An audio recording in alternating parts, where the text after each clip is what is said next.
adalah perbuatan menghentikan hidup sendiri yang dilakukan oleh individu itu sendiri atas permintaannya. Faktor-faktor yang menyebabkan terjadinya bunuh diri: yang pertama, gangguan jiwa; yang kedua, penyalahgunaan obat; yang ketiga, kondisi psikologis, depresi atau tekanan batin; yang keempat, mau mengungkapkan protes; yang kelima, kondisi keluarga maupun masyarakat. Pencegahan bunuh diri. Bagaimana melakukan pencegahan bunuh diri? Yang pertama, mengurangi akses ke metode tertentu seperti senjata api dan racun untuk mengurangi risikonya.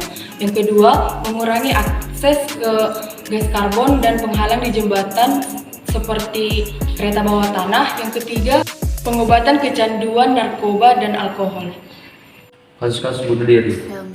Kasus bunuh diri yaitu bunuh diri St. Johnston pada tahun 1978, di mana 918 orang anggota People Temple mengakhiri hidupnya dengan meminum alkohol yang dicampur dengan cyanida. Aksi mogok makan pada tahun 1981 yang dipimpin oleh Bobby Sands menyebabkan 10 orang meninggal dunia. Bagaimana sih pandangan gereja terhadap bunuh diri? Nah, teman-teman, bunuh diri itu dianggap sebagai dosa yang besar. Alasan utamanya adalah karena hayat seseorang itu dimiliki oleh Tuhan. Maka, memusnahkan nyawa sendiri disamakan dengan perbuatan yang menguasai apa yang sebenarnya yang dipunyai Tuhan. Seriusnya pendirian gereja terhadap bunuh diri terdiri dari dua alasan. Yang pertama, bunuh diri adalah penolakan kasih sayang Tuhan terhadap manusia dan kasih sayang manusia terhadap Tuhan. Yang kedua, bunuh diri dapat mengakibatkan perpecahan-perpecahan terhadap komuniti-komuniti kawan, orang-orang yang disayangi, dan masyarakat pada umumnya.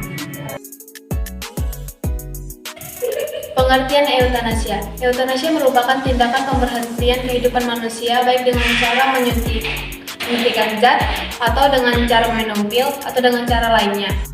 Alasan dilakukannya eutanasia adalah jika pasien tersebut mengalami sakit yang amat berat. Eutanasia ditinjau dari cara pelaksanaannya. Yang pertama, eutanasia agresif atau aktif adalah kondisi di mana secara sengaja yang dilakukan oleh seorang dokter atau tenaga medis lainnya untuk mengakhiri dan mempersingkat hidup seorang pasien.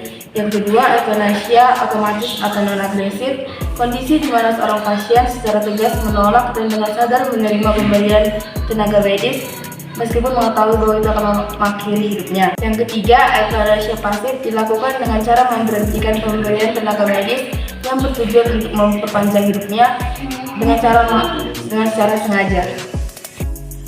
Eutanasia ditinjau dari sudut pemberian izin, terbagi atas 3 eutanasia. Yang pertama ada eutanasia di luar kemauan pasien, yaitu suatu tindakan eutanasia yang bertentangan dengan keinginan pasien untuk tetap hidup. Yang kedua ada eutanasia tidak sukarela, terjadi apabila seseorang tidak berkompeten atau tidak pantas untuk mengambil keputusan dalam suatu hal. Yang ketiga ada eutanasia secara sukarela, dilakukan atas persetujuan dari pasien, tetapi eutanasia ini masih kontroversial di negara Indonesia. Pandangan gereja terhadap eutanasia. Gereja Katolik menolak keras eutanasia, bahkan dikategorikan sebagai pembunuhan, karena hanya Allah yang berhak mengakhiri hidup manusia ciptaannya. Oh ya, gimana hasil ujian hari ini? Oh ya, Bapak juga mau tahu. Hasil ujianku bagus kok, Ma. Aku juga loh, Ma. Kamu boleh lihat nggak? Boleh dong, Ma. Bentar ya, Ma.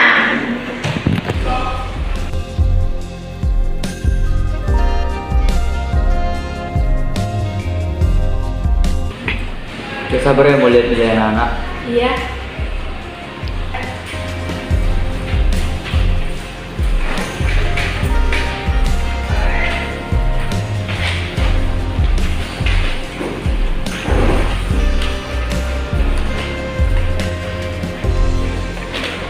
Ini mah nilai aku. Bagus kan, Mak?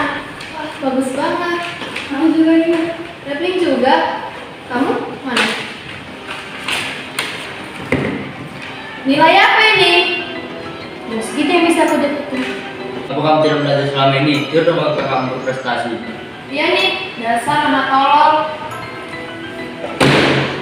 Mau kemana kamu? urusan mama. Dek, kamu apa kan? Omongan bapak sama ibu tadi mau usah dimasukkan ke hati. Mereka memang juga benar kok, kamu selama ini kan nggak pernah belajar, jadi melakukan nilai yang tidak bagus gitu kayak tadi. Pas sama gak usah peduli deh. Lah, karena kan cuma kasih saran kamu. Hai Championi, hai. Akhirnya kita ekskul lagi, aku senang banget akhirnya kita bisa nari lagi bareng. Aku juga senang banget nih. Aku juga loh. Iya betul banget dong. Iya apaan sih? Masa siapa sama yang cuma nyapa Kak Championi sama Kak Evelyn doang? Kan aku juga ada di sini. Apaan sih? Mendingan punya mereka. Mereka pintar, cantik, ya kamu? Udah nakal, bodoh lagi. Iya memang betul kok. Apaan sih, nggak jelas banget. Dek, tunggu dulu.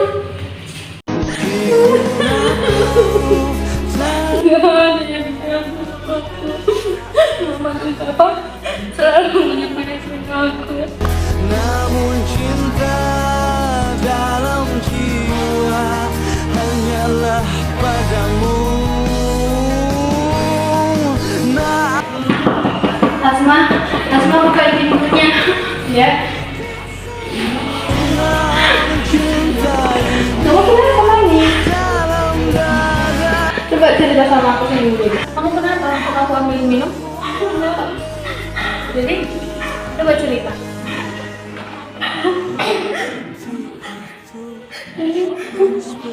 Kamu tahu kalau aku itu asli banget. Mereka cuma sayang sama kakak. Kakak Tuhan mereka sayang sama aku. Mereka selalu mencintai aku. Mereka nggak mengungkapkan hatinya. Mereka selalu bilang aku anak tolol. Mereka nggak pernah sayang sama aku. Sebenarnya itu mereka itu sayang banget sama kamu, tapi mereka menunjukkan rasa sayang mereka itu beda.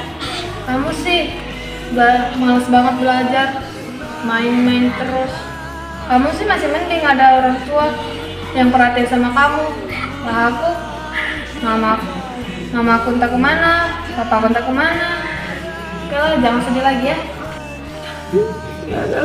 Nggak ada yang sayang sama aku. Nggak ada yang bisa mengaku. Nggak ada yang tertidur. Sama papa juga bisa sama kakak aku.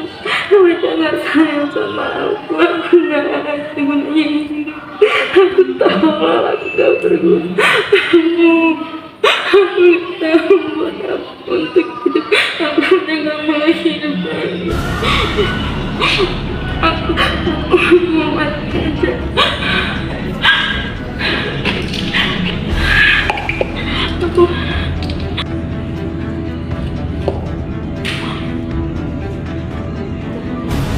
Dek, makan yuk. Dek. Aduh, Dek. Gimana, Dek? Bisa. Punggung udah terang. Dok, gimana keadaan Nasya, Dok? Maaf Bu, saya sudah berusaha semaksimal mungkin, tapi Tuhan berkata lain, nyawa anak ibu tidak tertolong. Saya permisi dulu.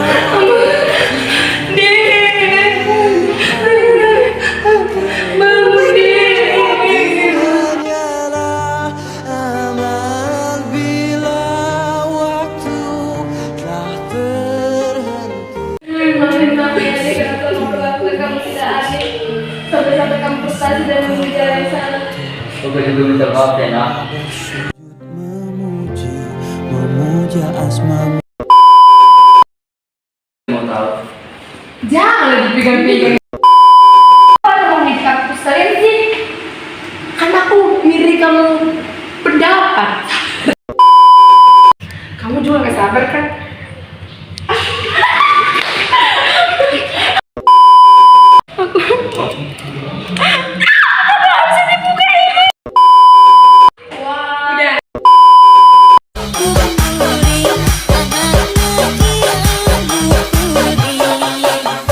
Sahaja lunak, mana